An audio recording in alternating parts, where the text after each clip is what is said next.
Hi guys, this video will be lesson 3 out of 50 in total, and we will talk about what are CFDs, how is Forex trading different from stock trading owning via speculation and leverage trading. For those of you that do not know who I am, my name is Dan Burkett, and I am a real pro trader with over 17 years of experience in trading, so it is safe to say that I know what I'm talking about. On my channel, you can find a lot of my live trading results and many educational videos. Before we begin, I need you to slap that like button and subscribe to the channel with the bell notification on. Done? Thank you. Let's start. Lesson 3, Part 1. Understanding Contracts for Difference, CFDs. Contracts for Difference, CFDs, are financial derivatives that allow traders to speculate on the price movements of various financial instruments without owning the underlying asset. CFDs derive their value from the underlying asset's price fluctuations, whether it's stocks, indices, commodities, currencies, or cryptocurrencies. How CFDs work. Trading on price movements. CFDs enable traders to profit from both rising and falling markets.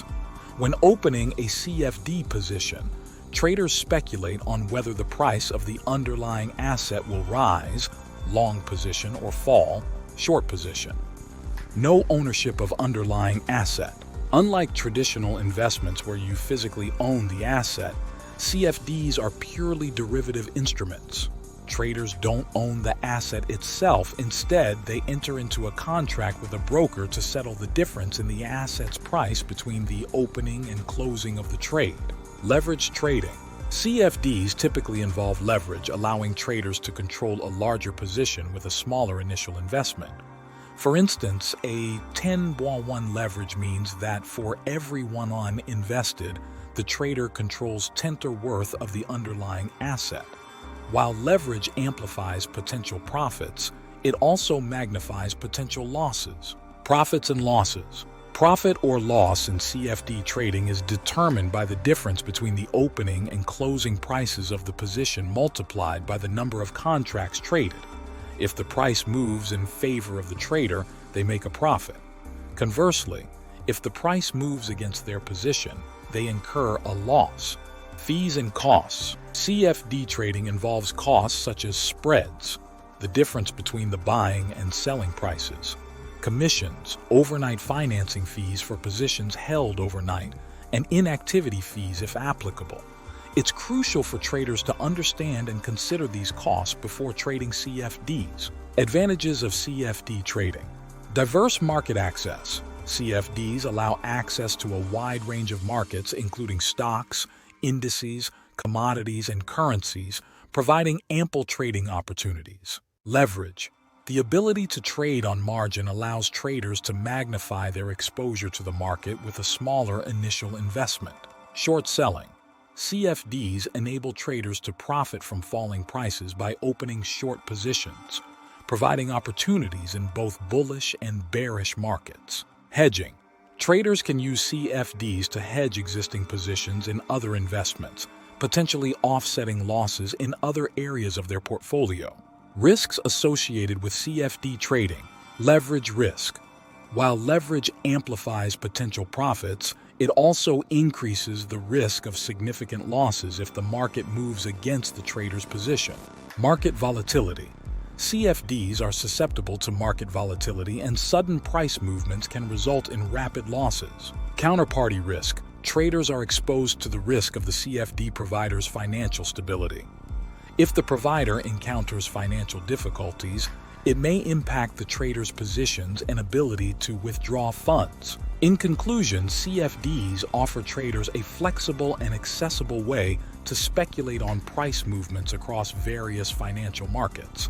However, they also carry inherent risks, making it crucial for traders to understand the complexities and potential downsides before engaging in CFD trading. Part 2. Differentiating Forex trading from stock trading. Ownership, speculation, and leverage. Ownership dynamics. Stock trading. Investors in the stock market purchase shares of publicly traded companies, becoming partial owners of those companies. These shares represent ownership stakes in the company and provide rights such as voting in shareholder meetings and receiving dividends if the company pays them. Forex trading. Contrastingly, forex trading involves speculation on the price movements of currency pairs. Traders engage in buying or selling currency pairs based on their anticipated price movements but do not possess ownership of the currencies themselves. The trades are conducted via derivative contracts, allowing participation in currency movements without owning the underlying assets. Speculation strategies. Stock trading. Stock investors typically adopt a long-term approach, focusing on the fundamental analysis of companies. They scrutinize financial reports, earnings potential, management quality, and industry trends to make informed investment decisions aimed at long-term growth or dividend income. Forex trading. Forex traders often employ shorter-term strategies, speculating on currency price movements over relatively brief periods.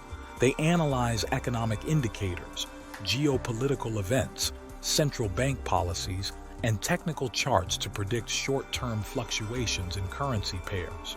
This approach aims to capitalize on short-term price movements without the same emphasis on long-term fundamentals as seen in stock trading. Utilization of leverage. Stock trading. Traditional stock trading doesn't typically involve leveraging. Investors generally use their own capital to buy shares outright. There's no inherent mechanism for trading on margin or amplifying exposure beyond the investor's own funds. Forex trading. In contrast, forex trading often involves the use of leverage. Traders can control larger positions with a smaller amount of capital thanks to leverage provided by brokers. This means traders can open positions significantly larger than their account size, amplifying potential profits but also heightening the risk of significant losses. Summary of key differences. Ownership. Stock traders acquire ownership stakes in companies by purchasing shares, while forex traders speculate on currency price movements without owning the currencies themselves. Speculation approach. Stock trading commonly involves fundamental analysis and long-term investment, whereas forex trading often focuses on short-term technical and economic analysis to profit from shorter-term currency movements. Leverage usage. Forex trading frequently employs leverage, allowing traders to control larger positions, while traditional stock trading typically relies solely on the trader's capital without leverage. In essence, while both forex and stock trading involve financial speculation, they diverge significantly in terms of ownership structures, speculation strategies, and the use of leverage. Understanding these distinctions is vital for traders to navigate the nuances of each market effectively. Congratulations, this is it for Lesson 3.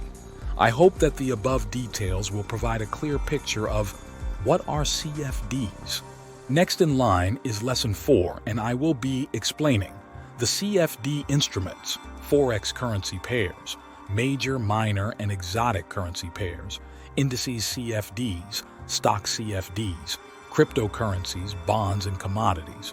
Thank you very much for watching. Don't forget to slap that like button and subscribe to the channel with the bell notification on. See you all on the next video.